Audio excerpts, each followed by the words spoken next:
On today's show, are the Boston Celtics more ready than they've ever been in the Jason Tatum era to win a championship with the additions of Kristaps Porzingis and Jrue Holiday? How have KP and Jrue looked through the preseason for Boston? And is moving Al Horford to the bench in a sixth-man role the right move for this Celtics team? It's all coming up right here at Locked On NBA. You are Locked On NBA, your daily NBA podcast. Part of the Locked On Podcast Network, your team every day. What's up and welcome to another edition of Locked On NBA, the biggest stories with the local experts. I'm your host, Jackson Gatlin, also host of Locked On Rockets right here on the Locked On Podcast Network, your team every single day. Now, today's episode is brought to you by Game Time. Look, you shouldn't have to worry when you're buying tickets to your next big event. We've all been there. You're on a clunky ticketing app and you can't even tell what kind of seats you're getting, or this is my least favorite. You punch in all your information, you go to hit submit, and then for some reason it all erases and you have to redo it all. You don't have to deal with any of that fuss anymore with Game Time. Game Time is the fast and easy way to buy tickets for all the sports, music, comedy, and theater events happening near you. Game Time is the only ticketing app that gives you complete peace of mind with your purchase. You can see the view from your seat before you buy, so you know exactly what to expect when you arrive. They've got all-in prices, and the total is up front, so you know exactly what price you're paying. You know you're getting a great deal without those hidden fees that pop up later on.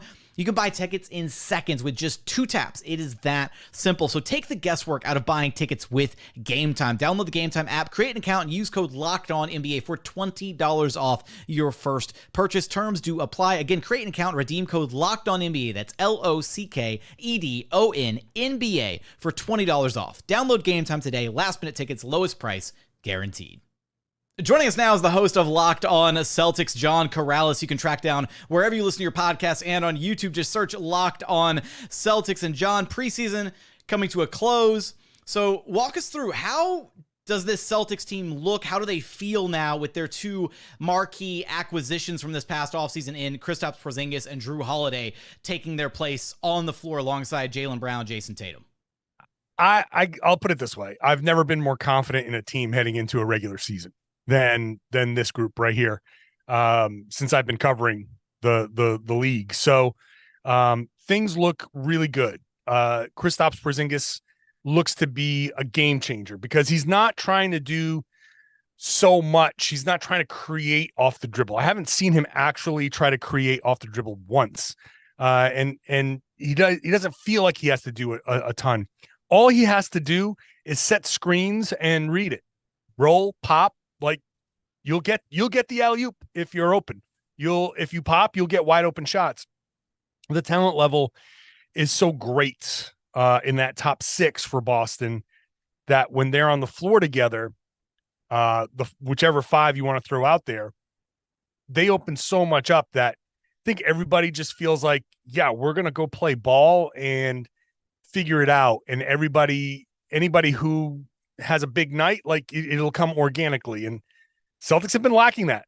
They need that attitude. They've needed that attitude, and I know it's only preseason, and everybody's optimistic in the preseason, but this preseason has gone pretty perfectly for the Celtics. Preseason is the best time of year where everybody, including the Houston Rockets, are championship contenders. No, okay, maybe we won't go that far. I mean. Come on. All right, look, you mentioned Porzingis, right, and how he's a game changer for the Celtics team. Anything stand out about Jrue Holiday so far to this point? Yeah, because he can come in. He doesn't need any plays run for him, right? But he will take the shot that's there. He has the green light to shoot early offense, right? Like the Celtics are big proponents of early offense. Come down. If your defender is slacking, if he's 2 steps below the 3-point line and you're bringing the ball up, let it fly. And he's fine with that. And he can still get to the rim. He can still run the offense. He can play off the ball. I think everything that Holiday has shown has been consistent with the Jrue Holiday that we know.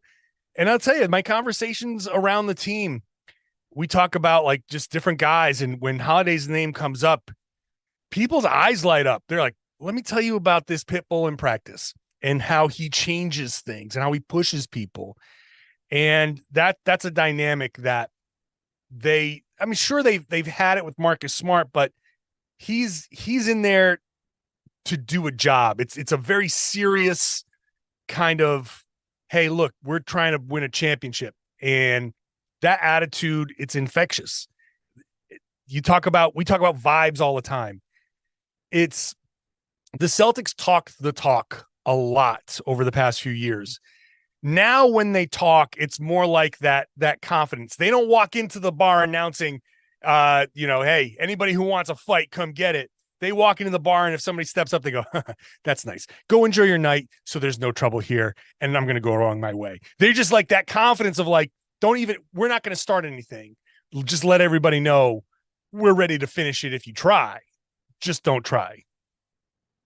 Wow. I mean, if that's what Jrue Holiday's bringing, if that plus everything else he's bringing on the court, I am curious though. I mean, we've discussed this before, the idea of who the fifth starter for the Celtics was going to be, right? And it was kind of between Al Horford, Derrick White. It seems like Joe Mazzulla has decided to go with the idea of Al Horford, this as the sixth man, right, coming off the bench.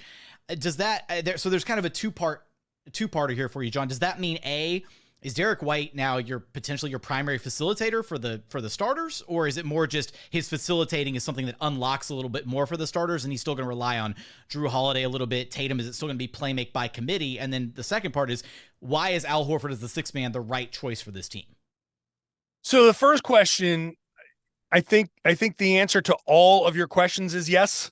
It weirdly, Derrick White will be the primary initiator a lot. Because he can do it, and he's really. Is it fair to say of the starters on the Celtics, he's the best playmaker? Like, I don't think that's a stretch. I don't think that's a stretch. Tatum might be like, well, let's have that discussion because and let me tell you, Tatum has been working in the post with Sam Cassell, and they're really looking towards Jason Tatum in the post being an integral part of the Boston Celtics offense, where he can posting up is essentially a paint touch. And when Jason Tatum does it back to the basket and you kind of see the entire floor, people don't realize, like, when you're there, you can see where all of your teammates are. It's kind of a weird thing. He can facilitate out of that. So that will be one way they do it, which is why the other answer to your question is, when you say by committee, that's also yes. So is Derrick White their best playmaker? Maybe. He can make a case for that. His early chemistry with Kristaps Porzingis has been great because he's got a great floater game.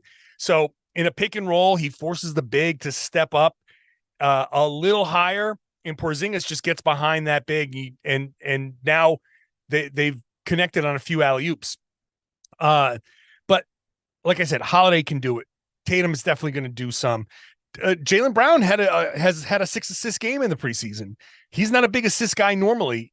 If that's a precursor for what his season is going to be, if Jaylen Brown is going to go out there and get you 4 or 5 assists a night, then that would be an amazing kind of development for the Celtics. So by committee, yes. With Derrick White through stretches, yes. Al Horford off the bench, yes. Like, all of those guys in the top 6 minus Kristaps Porzingis will have opportunities to be facilitators. Now, why is Al Horford the best choice to start on the bench? He's older, so you limit his minutes a little bit more that way. And you also get to keep shooting on the bench. Keep shooting at the 5 all game long. You can go double big, and you can have stretches of double big when you want it. But generally speaking, if those guys are kind of staggered the whole game or most of the game, you have a 5 that can step out to the corner and spread the floor. So that's a big element to what the Celtics want to do. Get those driving lanes. I know they want to shoot a ton of threes, and they will, but they still do want to get to the rim, and spreading the floor with that 5 as a shooter as much as possible is going to be the way they do it.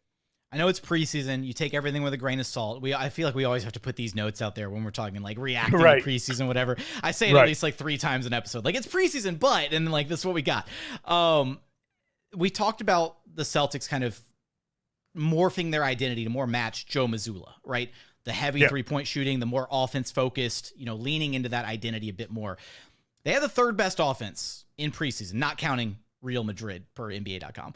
But so third best NBA offense during NBA preseason. And also, though, the 11th best defense. I don't know if I was expecting maybe a bit more of a drop off defensively, but by virtue of leaning more into an offensive focus or an offensive philosophy. Are you surprised at all with how they've kind of carried themselves through the early part of this preseason? Well, I think they have the potential to be a really good defensive team.